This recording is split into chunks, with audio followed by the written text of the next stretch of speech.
Bé, soc el Josep Maria Pinto, tinc 49 anys, soc de l'any 62 i actualment visc a Gelida, a l'Alt Penedès. Molt bon dia, Josep Maria. Molt bon dia, Sebastià.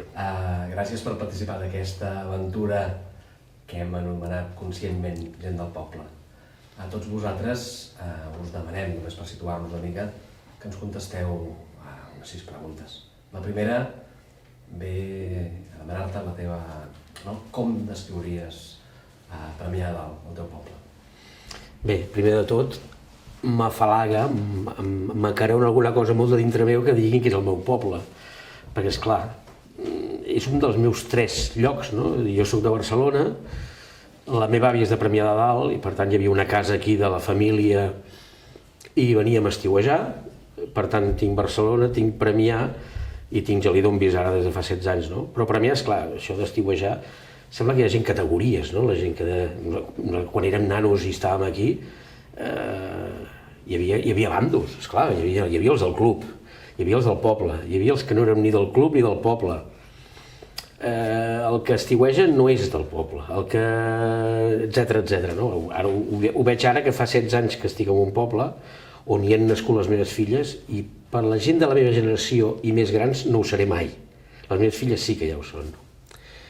Bé, estiuejar volia dir passar-hi molt temps en aquella època, perquè volia dir venir divendres a la tarda fins diumenge a la nit o dilluns al matí, allò que de vegades a la curva de l'autopista deies no, massa gent, i marxaves dilluns a primera hora, volia dir passar-hi totes les vacances de Nadal, volia dir passar-hi totes les vacances de Setmana Santa, és a dir, 10-12 dies, i volia dir venir el 18 o el 21 de juny quan acabàvem l'escola i tornar a Barcelona el 20 de setembre o el 15 de setembre.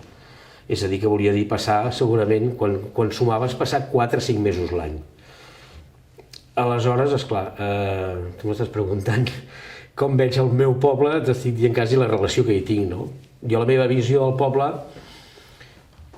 és una visió de quan jo era molt petit segurament fins l'any 85 o així, que va ser quan vaig començar, és a dir, quan tenia 23 anys i quan vaig començar ja a no venir o a venir menys.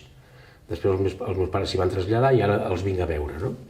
Però en tot cas, la meva relació amb el poble és de quan era molt petit fins que vaig ser adolescent i jove. Per tant, jo vivint a Barcelona era l'ordinari, el corrent i el de cada dia. I Premià era l'extraordinari, realment. Era el que molava, venir a Premià. Teníem colla i teníem gent, coneixíem gent. Vol dir que se suposa que tota la sèrie d'aprenentatges que es fan inconscientment quan ets nano, més conscientment quan ets adolescent, doncs jo crec que per mi estan molt relacionats amb Premià. Moltíssim. Vull dir, un pi, per mi és un pi de Premià. Quan veig els pins de Gelida fan pena. Els pins del Maresme, que tenen aquesta mena d'aura daurada al mig, al mig a sobre, quan estan així en grup, etc. O que tenen aquest tronc i aquesta copa tan bonica, són únics, no? Hi ha els pins de Roma, els altres pins i els de Premià. Hi ha tota una sèrie de coses que per mi són de Premià, personals meves i després doncs d'aprenentatge, de lèxic fins i tot. Hi ha tota una sèrie de paraules que per mi estan relacionades amb haver-les après aquí a Premià, no? O a Premià o a través de la meva àvia de Premià. En fi, aquesta seria la meva relació única amb Premià. Podria anar molt més enllà, eh? Què és el que més t'agrada? De Premià? El que més m'agradava, suposo que està molt relacionat amb això, amb la vivència personal. Premià era un poble, esclar, jo t'estic dient que la meva d'això esperaria més o menys cap a mitjans dels anys 80. Jo he sentit abans en una entrevista, jo potser no ho havia conceptualitzat mai o racionalitzat, però sembla que el boom i l'explosió és de principis dels 80, no? Aleshores jo segurament vaig enganxar quan encara això no es va produir, no? Aleshores per mi era un poble aïllat dels altres. Per mi era Premià, no era Premià de Dalt, abans que també sentia que dèieu això, per mi vaig a Premià és a Premià, i després hi havia Premià de Mar. Era un poble més aïllat, és a dir, hi havia una distància en Premià de Mar, que recorríem a peu o amb el Cases o més sovint amb autostop, fins i tot de Vilassar de Dalt, malgrat com es diu, el contenciós de la Cisa també estàvem separats, és a dir, que era un poble aïllat d'una mida ideal. Jo ara visc a un poble que té la mida més o menys del que tenia a Premià quan m'agradava, i segurament això és, finalment, és una cosa amb la qual et sents còmode i que està relacionat, segurament, dic, amb la vivència que has tingut, no? Amb una afinitat amb el que t'ha satisfet durant el recorregut passat, no? I si haguessis de comentar alguna cosa sobre el que menys t'agrada?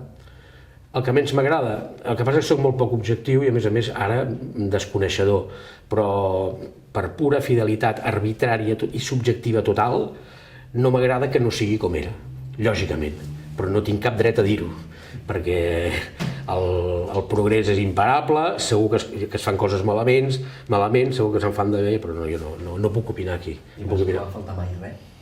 Si vaig trobar a faltar a l'època, Sí. no, era el meu entorn i em satisfeia tot, vull dir, segurament doncs abans no hi havia res que jo trobés a faltar, no. I el nostre Josep Maria, que ara està a Gelida, a què ha decidit treballar? Què està fent? Bé, jo acostumo a dir, bueno, soc un m'asego i empasto les paraules, per dir-ho així. Jo no acostumo a donar gaire importància al fet de cap on van a parar, vull dir, m'agrada molt jugar amb les paraules perquè és amb el que em guanyo la vida. Soc traductor, escric,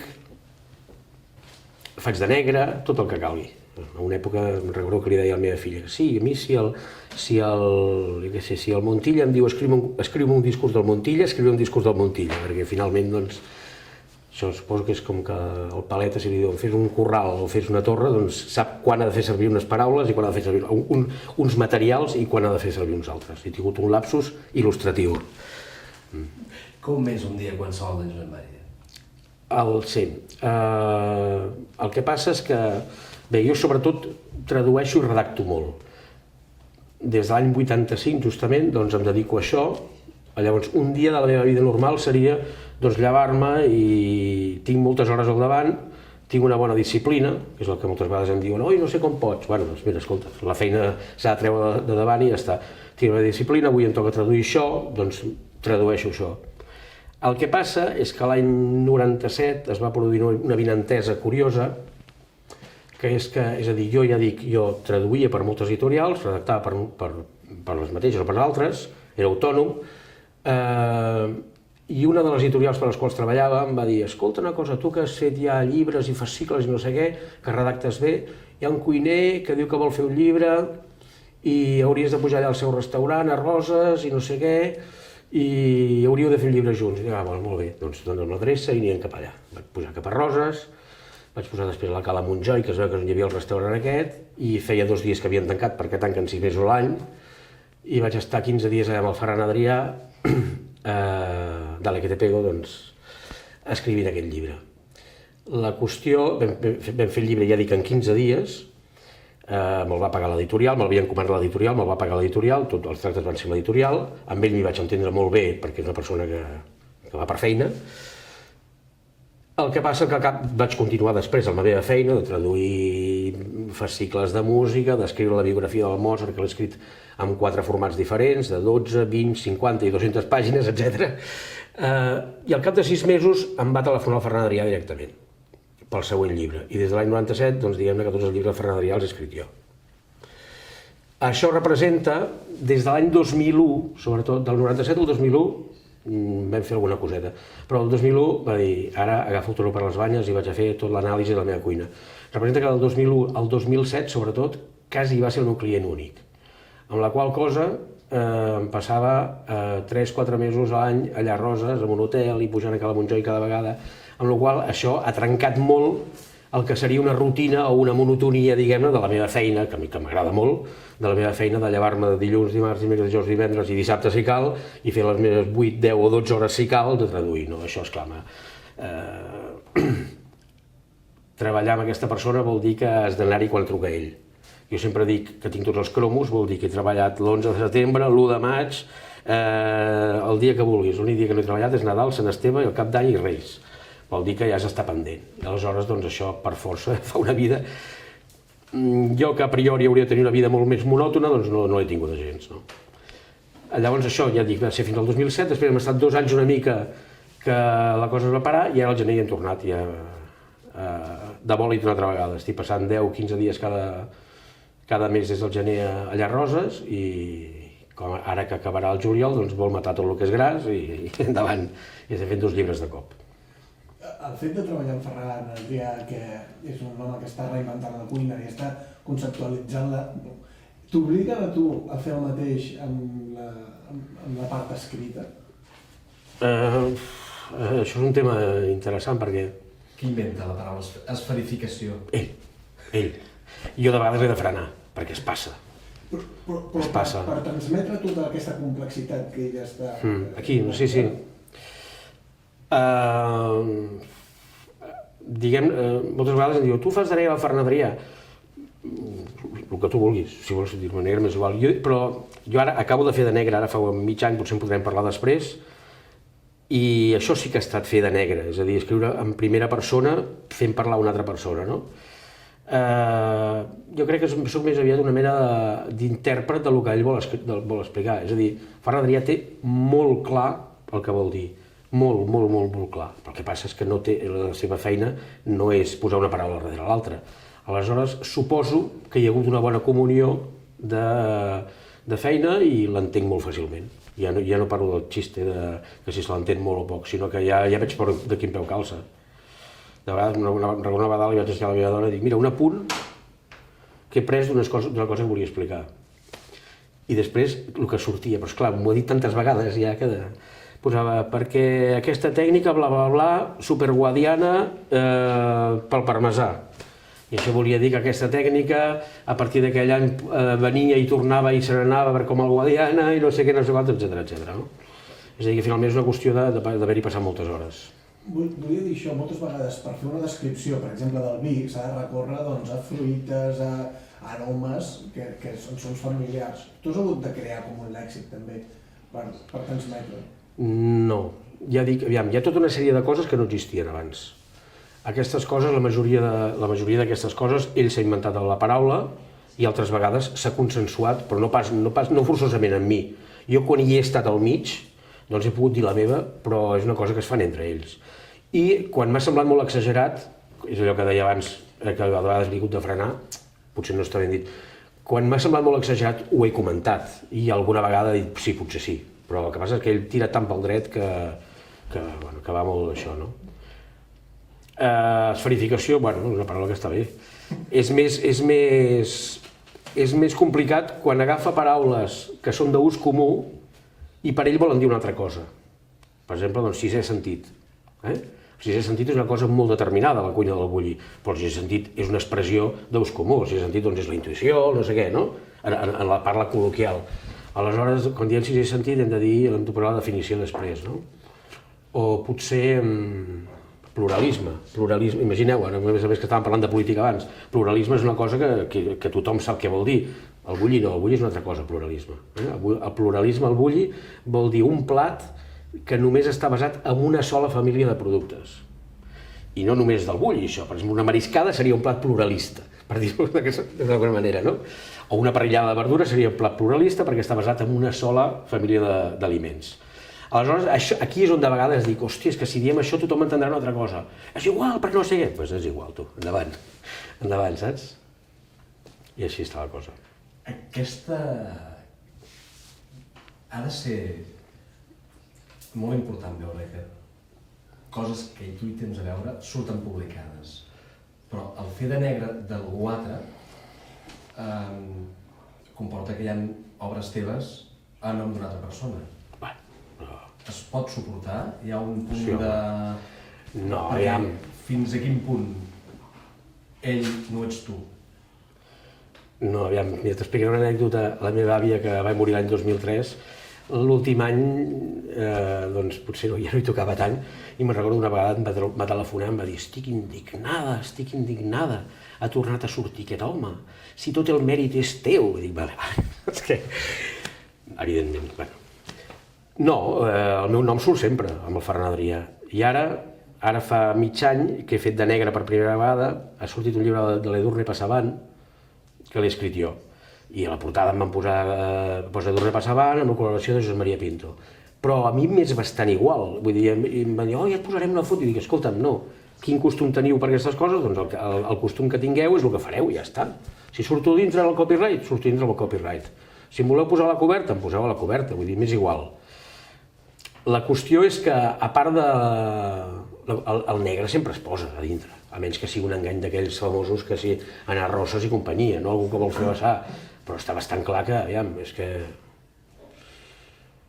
No sé, per exemple, jo em recordo ara el Santi Santamaria, que ara va morir fa poc, no?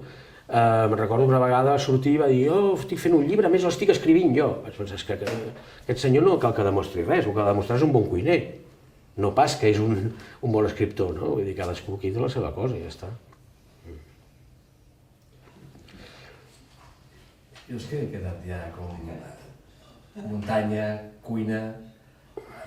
Tot això ha de ser com per tu una vivència també molt important perquè necessites implicar-te fins a tal punt amb l'autor, el qual deu ser una implicació constant, diària. Per tant, la família, com va tot això? Com s'entén, com s'aguanta tot això? No, aviam, no et pensis, vull dir, la família... No, aviam, al principi de tot, aviam, el de l'Edurne Passant va ser molt puntual. Jo vaig estar una setmana baixant a Barcelona cada dia quan ella vivia aquí, després vaig anar una setmana a una casa rural que tenia ella allà, ja va estar 2 setmanes.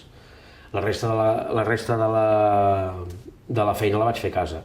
El del Ferran Adrià sí que és veritat que al principi, me'n recordo que havia nascut la meva segona filla, a més, i el segon llibre que havíem de fer, és quan la meva filla era molt petita, i la meva dona me'n recordo que vam parlar, dic, escolta, vull dir, jo ara tinc prou feina de l'altre.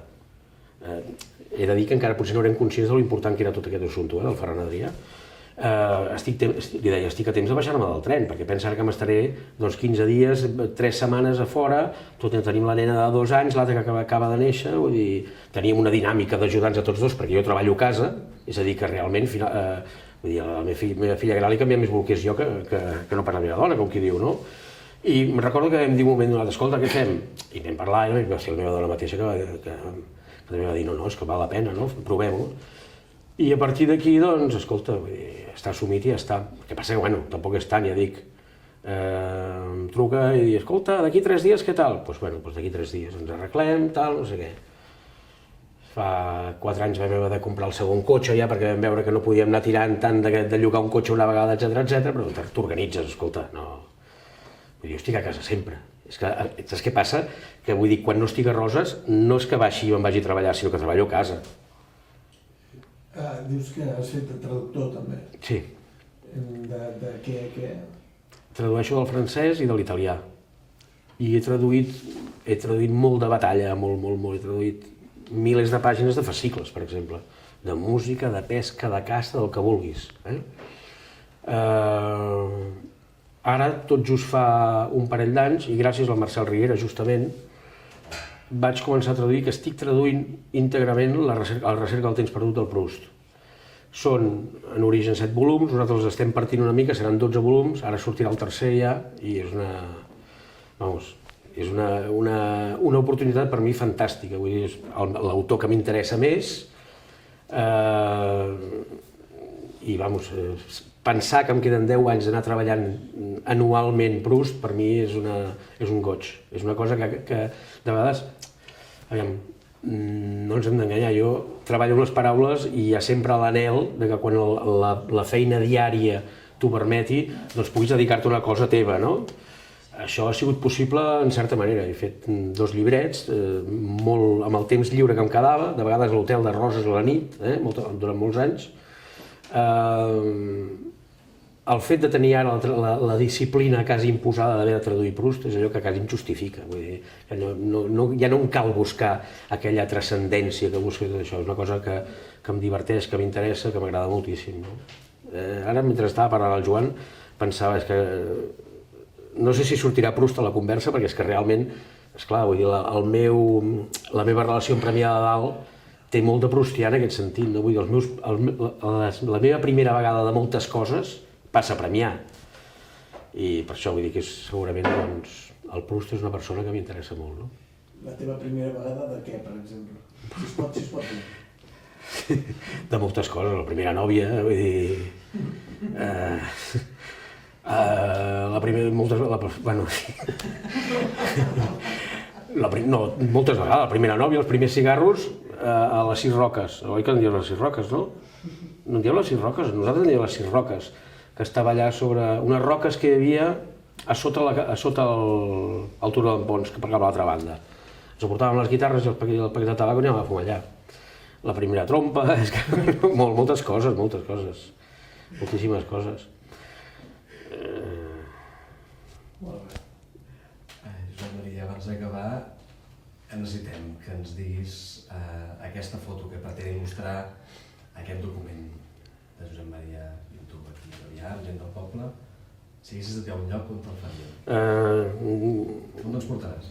Segurament, mira, no estava una mica indecís, però com que un lloc tan important com Sant Jaume ni l'he esmentat, potser fem la foto Sant Jaume i llestos. És molt important perquè, vull dir, Sant Jaume m'hi he passat hores. Jo ara, allà on visc, tinc la pista de futbol, la tinc just davant de casa. O sigui, surto a la terrassa i veig la pista de futbol. La meva dona em diu, però amb la calor que fa, no sé què, imita'ls, no sé què. I dic, és que nosaltres, a les 3 de la tarda, acabàvem de dinar, i quan ens podíem escapar de la mare que deia aneu a fer una migdiada, que no volíem, corríem a Sant Jaume sota el sol de l'agost i del juliol i ens passàvem hores a Sant Jaume jugant a futbol. Hores. Ens passàvem hores, vol dir, des de les 3 fins a les 9. Ara un partit, ara sèiem a les grades, ara menjàvem pipes, etc. No? Vull dir que... Doncs farem la foto Sant Jaume, em fa l'efecte. Un moment, abans d'acabar, deixa'm fer un d'això, ja que m'has parlat de Xammà. Dius que em coneixes més en Pla, Sí. però estàs al cas de la relació que hi havia entre... Em pots dir alguna cosa de la relació que hi havia entre tots dos? No conec gaire, eh? El Xammar era més gran que el Pla, oi? Em fa l'efecte. I crec que el Pla l'admirava molt. Em fa l'efecte, si no recordo malament, el Xammar estava a Berlín a principis dels 20, i el Pla, que és quan començava a voltar, va començar primer a París i tot això, i va començar a voltar a fer una mica de corresponsal i així, va estar a casa del Xammar justament. De fet, hi ha uns relats del Pla boníssims, que ara no me'n recordo com es diuen, són 3 petits relats que passen, històries de Berlín, o no sé què de Berlín, que passen a Berlín quan ell està justament a casa del Xammar. Però no, tampoc conec gaire la història. I l'època que van estar a Rússia, que van estar a Berlín, això tampoc... No, exacte, justament sortien de Berlín. Aleshores crec que primer van anar-hi amb el Xammar. Primer hi va anar al Pla. Sí? Sí. Jo pensava que havien anat al Xammar, i la dona del Xammar, que es veu que deia que aquí no hi ha botigues, oi? Em fa l'efecte que deia. Sí. El nin que li va semblar en el Pla li va semblar un fanàtic absolut, em fa l'efecte.